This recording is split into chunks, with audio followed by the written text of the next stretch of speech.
السلام عليكم ورحمة الله وبركاته. اللهم صل وسلم وبارك على سيدنا محمد وعلى آله وصحبه وسلم.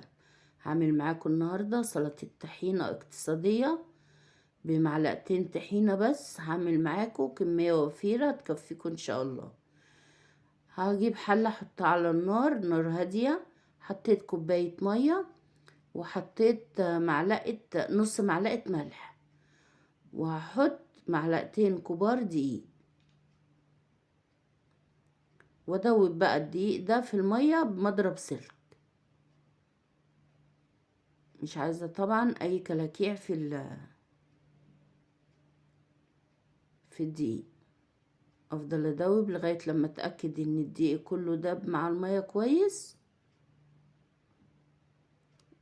واسيبه بقى لغاية لما يتقل ويغلي برضو وانا بقلب فيه، يعني ما اسيبوش وامشي، لا افضل معاه برضو عشان ما يعملش تكتلات. هنا خلاص اهو اتقل وغلي. في طبق خارجي احط فيه معلقتين طحينة، معلقتين كبار خلاص كده.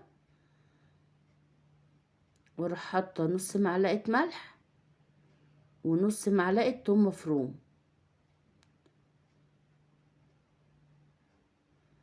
ومعلقتين 3 كده خل كبار، واقلب بقى. افك الطحينة دي برضو بمضرب يدوي.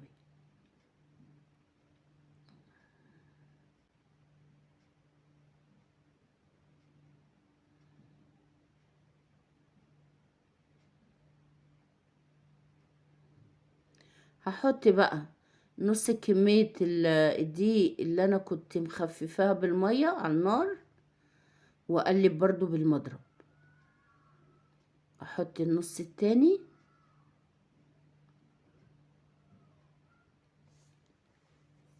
واكمل برضو تقليب.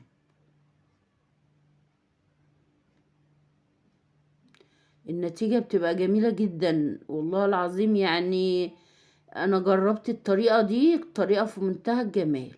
هعصر ليمونة، الليمون والثوم يعني بيخلي طعم الطحينة جميل جدا. وحطيت نص معلقة كمون ونص معلقة كزبرة ونص معلقة بابريكا، وبرضو هكمل تقليب. بصوا انتوا لو تلاحظوا الطحينة تقيلة ازاي، يعني الكمية دي اللي انتوا شايفينها دي من معلقتين طحينة، ولو انتوا عايزين تخففوها اكتر من كده الكمية هتزيد، وكل ما تقعد بتتقل. يعني انتوا تقدروا تضعفوا كمان الكمية اللي انا عاملاها دي. اهي كده خلاص بقت ايه، جاهزة ان انتوا تاكلوا منها. يعني طريقة جميلة جدا والطعم في منتهى الجمال، وطريقة اقتصادية ونوفر شوية في الأيام الغلا اللي احنا فيها دي. مع السلامة.